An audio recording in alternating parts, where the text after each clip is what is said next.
Friends, welcome to Science Jagat. Have you ever wondered how cells talk to each other? It's the key to life itself. Is how cells communicate to perform complex tasks like growth, immunity, and repair. So in this video, we are going to talk about cell signaling and we'll cover what is cell signaling, type of signaling mechanism, key components of cell signaling, and its real life applications. So without communication, our life would be a chaos. Just like that, without cell signaling, our life would be a chaos. So what happens when we try to communicate with each other? There is always a sender who sends messages to the receiver, right? Then the receiver interprets that message and provide a related response. Just like that, our cells also send a message to another cell to communicate with each other, and then the cell shows us some response. Okay, so the cell signaling, it is the process by which cells send, receive and respond to signals, just like hormones like insulin managing blood sugar. So the ability of cell to perceive and correctly respond to their microenvironment is the basis of development, tissue repair and immunity, as well as normal tissue homeostasis. If there is any error in cellular information processing, then this would be responsible for diseases such as cancer, autoimmunities and diabetes. So let's see what are the types of signaling mechanism. First is endocrine signaling. When an endocrine organ secretes a hormone, that hormone moves with the help of blood vessels to the targeting cell which is present at the distance, right? So when a signaling molecule like hormone acts on a target cell which is present at the distance from the site of synthesis of that hormone, this kind of signaling is called as endocrine signaling. Second, paracrine signaling. In paracrine signaling, the signaling molecule released by a cell only affect the target cell which is present in the close proximity, or the adjacent cell, or we can say the neighboring cell, right? You can see here there is a secretory cell which is secreting some signaling molecules to the adjacent cell to make a response. The third one is autocrine signaling. Here, the cell which secretes signaling molecule would get affected by that signaling molecules themselves. Okay, the cell responds to substance that they themselves release. Or for an example, you are making tea for yourself only, right? So that is just like an autocrine signaling. Fine. Now the fourth one is juxtacrine signaling. In juxtacrine signaling, there needs a cell-to-cell communication, right? So juxtacrine signaling is when cell communicates by cell-to-cell contact. Small junctions connect the two cell membrane, which cause the cytoplasm of each cell to have contact. So here you can see there is a signaling molecules having a ligand or a signaling molecules which is bound to its membrane, and there is a target cell having a receptor which get attached with that signaling molecule to produce a signal. So there is so what is the example of it? It could be an immune cells like B cells activating the T cells, right? Or there is a communication between cell to cell, like communication junctions, right? Okay.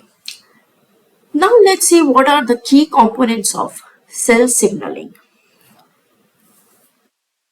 So cell signalings have three key components. Here you can see there is a diagram of a cell. The black line shows the plasma membrane and the pink colored area is the cytoplasm of the cell. Fine. So suppose this is a receptor which is present on the plasma membrane. It gets a signal with the help of a signaling molecule. That signaling molecule could be a hormone or a neurotransmitter. So as the signaling molecules join or bind with that receptor, the receptor get a message, right? It gets a message. It is a receiver. That receptor is a receiver. So the signal is received. So this process is called as signal reception. This is the first component of the cell signaling, right? Then what will happen next?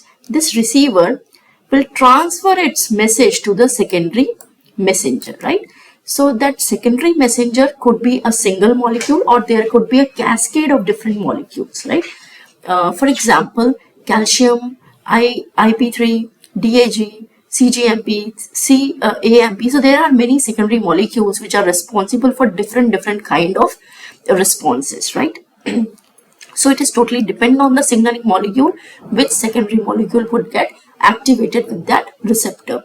So this process, when a receptor transfer that information to the secondary messenger, and that secondary messenger transfers information to the third component of the cell signaling, this process is called as signal transduction. This is the second component of cell signaling. First is signal reception, then signal transduction. Now what would happen? This received signals with the help of secondary messenger would provide the response, or would provide this information to the area from where the response have to be generated. So that is the cellular response. Now cell will respond towards the stimuli they get. Fine. It could be, this secondary messenger could be affecting on the genome or on the RNA, I mean to say on the replication, transcription, translation processes, or it could activate production of a protein, it could inhibit the production of a protein, or this could generate a feedback mechanism, right? So there are many processes, there are many responses a cellular genome or RNA would get, right? So what all response we can imagine? It could be change in the cell division, either the initiation of cell division or the abortion of cell division, gene expression, neuronal transmission, immune response, and many more, right? So this cellular response is the third component of the signaling molecule, or the signaling, cell signaling, right? Okay, now let's see the real life application of cell signaling. What are the real life applications of the cell signaling? First is cancer research. So this is used to understand that where is the fault going on in cell division, the faulty signaling pathways, right? Drug development, targeting signaling molecules, stem cell research using signaling for regenerative medicines and controlling differentiation, tissue regeneration, then fertility and reproductive health, cardiovascular research, neurodegenerative disease therapy, diabetes measurement or management, right? Targeted therapy, immunotherapy, signal modulatory or GPCR, like the action going on with the help of G protein cell receptors, right? So these are some real life applications for drug development, diagnosis, curing. For fertility experts, it is very useful. Fine. So this is all about cell signaling. We can make further videos on the secondary messengers and the processes and the response they are giving. So if you want me to make a video on a particular topic, then you are welcome. Please comment me in the comment section. I will definitely try to make a video on that topic. And if you like this video, if you find it informative, please like, share and subscribe our channel. So we'll meet soon in another video. Thank you.